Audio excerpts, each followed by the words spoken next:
Today's video, I'll be showing you how to delete notification on Facebook using your device. Tap on the Facebook app icon on your home screen to open the app.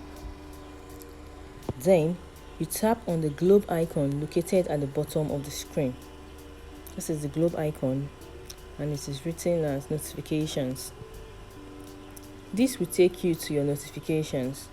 So, scroll through the list of notifications to find the one you want to delete.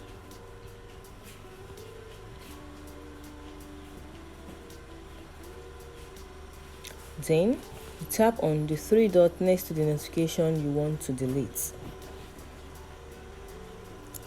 and click or tap remove this notification.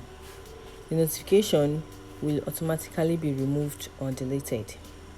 So, you have successfully removed or deleted a notification from your Facebook account. Like this video, share and subscribe for more videos. Bye.